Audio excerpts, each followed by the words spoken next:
አንደኛና የሁለተኛ ጴጥሮስ መልእክቶችን በምናጠናበት ጊዜ አንዳንድ የምናገኛቸው እውነታዎች አሉ። ከነዚህም እውነታዎች ውስጥ በዋነኝነት የሚጠቀሰው በአንደኛ ጴጥሮስ ውስጥ የአማኞች በዚች ምድር ላይ በዚች ዓለም ላይ በሚኖሩበት ጊዜ የሚደርስባቸውን ውጫዊ ፈተናዎች የሚናገር ነው የሚሆነው። ይህም ደግሞ ከማህበረሰቡ ዘንድ የሚደርስባቸውን ጫና፣ በጊዜው ከነበሩ ነገስታቶች የሚደርስባቸውን ጫና፣ ደግሞም ከሌሎች የእምነት ቡድኖች የሚነሳባቸውን ጫናዎች የሚያመለክት ውጫዊ ተግዳሮትን የሚያመለክት ነው እና በዛም ደግሞ ያንን ጫና ያንን መከራ ተቋቁመው እንዴት ባለ ድል አድራጊ ህይወት፣ የቅድስና ህይወት፣ ለእግዚአብሔር የተለየ ህይወት መኖር እንዳለባቸው የሚያስተምር መጽሐፍ ሲሆን ደብዳቤ ሲሆን፣ የሁለተኛ ጴጥሮስ ደግሞ ውስጣዊ አማኞች ውስጣዊ ተግዳሮት ሲነሳባቸው እንዴት ባለ መልኩ ያን ማሸነፍ እንደሚቻል እንደሚገባና ልክ እንደዚሁ ደግሞ ህይወታቸውን በንጽህና በመምራት የድል አድራጊ ህይወት መኖር እንደሚገባቸው ይመክር መጽሐፍት ነው። በሁለተኛ ጴጥሮስ ውስጥ ውስጣዊ ተግዳሮቶች የሚባሉት ምንድን ነው? በመካከላቸው የነበሩ ወይም ከመካከላቸው የተነሱ የሐሰት አስተማሪዎች ነበሩ ማለት ነው እና ያ ውስጣዊ ተግዳሮት የሐሰት አስተማሪዎችን የሚወክል ነበር። ስለዚህ የሐሰተኛ አስተማሪዎችን የሚያሸንፉበት ትምህርታቸውን ድል የሚያደርጉበትን ነገር ሲነግራቸው በጴጥሮስ በሁለተኛ ጴጥሮስ መልእክት ውስጥ እውቀት ነው ይላቸዋል። ኢየሱስ ክርስቶስን በማወቅ ቅዱሳት መጽሐፍትን በማወቅ እና እንደሚገባ ያላቸውን ትርጓሜ በመረዳት በዚህ እውነተኛ እውቀት በማደግ እንዲኖሩ የሚመክር መጽሐፍ ሆኖ እናገኛለን ማለት ነው። በጣም በሚገርም መልኩ በዚህ ሌላው በአንደኛና በሁለተኛ ጴጥሮስ ውስጥ ደግሞ ሌላው የምናገኘው የሚገርም ነገር በአንደኛ ጴጥሮስ ላይ መጨረሻው ቀርቧል እያላቸው ነበር የሚነግራቸው እና የመጨረሻውን መቅረብ ነበረ የሚያመለክታቸው። ስለዚህ መጨረሻው ስለቀረበ ጸልዩ፣ ትጉ፣ መጨረሻው ስለቀረበ ጸልዩ፣ መጨረሻው ስለቀረበ በመጠን ኑሩ፣ መጨረሻው ስለቀረበ እያለ በመንፈሳዊ ሕይወታቸው እንዲበረቱ ያሳስባቸው ነበር በአንደኛ ጴጥሮስ መልእክት ውስጥ። በሁለተኛ ጴጥሮስ መልእክት ውስጥ ደግሞ መጨረሻው ርቋል የሚሉ ሐሰተኛ አስተማሪዎች የተነሱት፣ መጨረሻው ገና ነው፣ ጌታ የተናገረው ነገር መፈጸሙ የጌታ ዳግም ምጽአት ገና ነው የሚሉ ዘግይቷል የሚሉ ሐሰተኛ አስተማሪዎች ነበር የተነሱትና የሚገርም ነው። በመጀመሪያው መልእክቱ አድሬስ ያደረገው በሁለተኛ መልእክቱ ላይ አድሬስ ያደረገው እና ያኛዋ የመጀመሪያው መቶ ክፍለ ዘመን የነበረችው ቤተክርስቲያን ከተጋፈጠቻቸው ተግዳሮቶች ውስጥ በዋነኝነት እነዚህ የሚጠቀሱ ይሆናሉ ማለት ነው። ይህን ከነገራቸው በኋላ በዚህ በሁለተኛ ጴጥሮስ ውስጥ የምንመለከተው በዋነኝነት የሐሰተኛ አስተማሪዎችን መነሳት፣ ባህሪያቸውን፣ ተግባራቸውን፣ ምልልሳቸውን ከዛም የሚገጥማቸውን የመጨረሻ ድል ፈንታ ውጤታቸውን ነበረ በግልጽነት ሲናገር የምንመለከተው።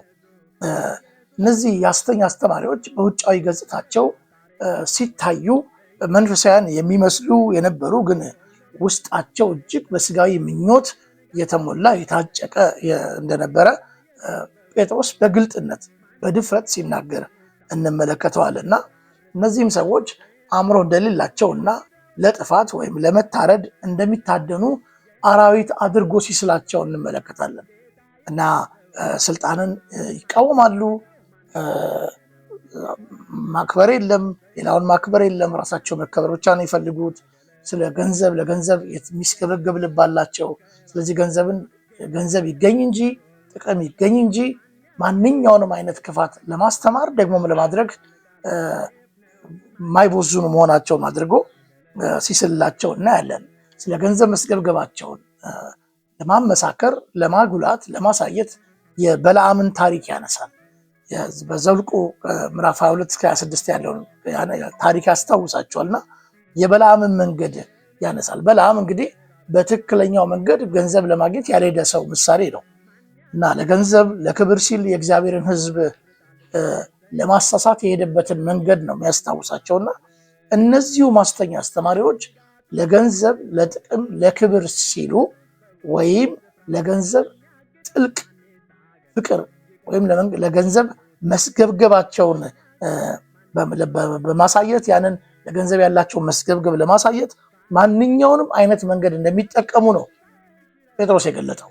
ለዚህ ነው በራእይ ስም በአገልግሎት ስም ገንዘብን በመመኘት በተፈጠረ ነገር ይረቡባቸዋል የሚለው እና እነሱ ፍላጎታቸው ገንዘብና ክብር ነው ማለት ነው። እና እነዚህ አስተማሪዎች ሐሰተኛ አስተማሪዎች አገልግሎትን ለግል ጥቅም ማግኛና ለገንዘብ ማግኛ እንደሚያደርጉት የበለዓምን ታሪክ በማንሳት ጴጥሮስ ሲናገር እንመለከታለን።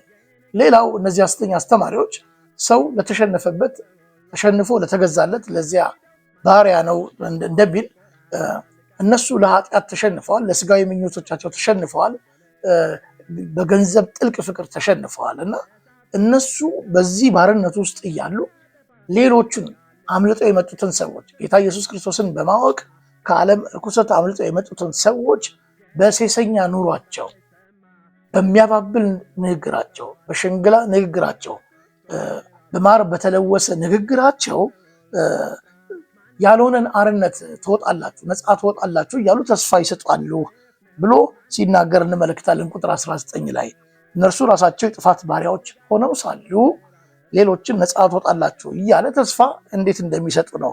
እና ሰው ለተገዛለት ለዚያ ነገር ባሪያ ነውና ብሎ ይናገራል። ስለዚህ በክርስቶስ ኢየሱስ የተገኘውን ነፃነትና አርነት ለስጋዊ ምኞታቸው ማርኪያ እንዴት ይጠቀሙ እንደነበረ ሰዎችን አመፅ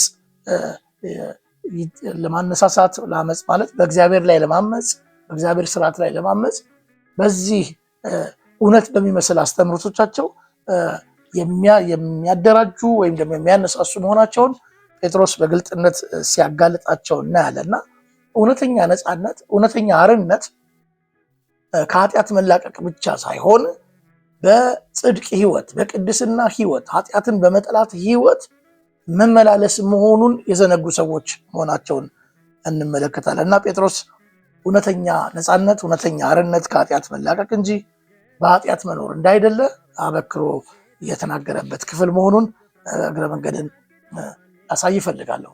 ሌላው ያነሳውን ታሪክ ደግሞ ስንመለከት ለውጥ የሌለ ለውጥ በቃ መለወጣቸውን የውስጥ ለውጥ እንደሌላቸው እነዚህ ሐሰተኛ አስተማሪዎች የሚያስመሰክር ነገር ይናገራል። ፍሬ ቢሶች መሆናቸውን፣ ወደኋላ ፈግፋጊዎች መሆናቸውን ይናገራል። እና እነዚህም ደግሞ የገለጠበትን መንገድ ብንመለከት ውሻ ወደ ትፋቱ ይመለሳል፣ እሪያ ደግሞ ወደ ጭቃ እንደገና ይመለሳል ወይም ደግሞ ወደ ጭቃው ይንከባለላል የሚለው ምሳሌ እውን ሆኖባቸዋል ብሎ ጴጥሮስ ሲነግረን እንመለከታልና እነዚህ ሰዎች ከእውነት መንገድ ያፈገፈጉ ሰዎች ናቸው እና ባዶ ተስፋ ያለባቸው፣ በጣም ይገርመኛል። ውሃ የሌለባቸው ምንጮች በአውሎ ነፋስ የሚነዱ ደመናዎች ብሎ ገልጧቸው እንመለከታለን። ምንጭ ጋር ስትሄዱ፣ የምታወቅ ምንጭ ጋር ስትሄዱ ውሃ የለውም። ደመናው አደምኗል ብላችሁ ይዘንባል ብላችሁ ስትጠብቁ ደግሞ ደመናው ዝናብ የለውም። ልክ እነዚህም ሰዎች እንዲህ ናቸው። ከውጭ ሲታዩ፣ ከላይ ሲታዩ ፍሬ ያለባቸው መንፈሳውያን ይመስላሉ፣ ትክክለኛ አስተማሪዎች ይመስላሉ፣ ግን እንዲህ ናቸው ብሎ ይናገራልና ፍጻሜያቸውንም ይነግረናል። ፍጻሜያቸው ቅጣት እንደሆነ፣ ፍርድ እንደሆነ፣ ቁጣ እንደሆነ፣ ፍጻሜያቸው ከእግዚአብሔር ቁጣ በታች መሆኑን ሲያሳይ እንመለከታለን ማለት ነው። ስለዚህ ከዚህ ትምህርት በመነሳት ዛሬም በዚህ በአንደኛው ክፍለ ዘመን ያለን አማኞች የሐሰተኛ አስተማሪዎችን ቃላቸውን ብቻ ሳይሆን ተግባራቸውን መመልከት መፈተሽ እንዳለብን፣ ትምህርቶቻቸውንም አካሄዶቻቸውን መፈተሽ እንዳለብን፣ ደግሞም ከእግዚአብሔር እውነት ጋር የሚጣረስ ቅዱሳት መጽሐፍት የሚሉትን የሚጣረስ መሆኑን ካወቅን ደግሞ ራሳችን በእግዚአብሔር ቃል እውቀት ራሳችንን በማሳደግ ማሸነፍ፣ ድል ማድረግ የሚገባን መሆኑን ከዚህ ክፍል ልንማር እንችላለን ማለት ነው።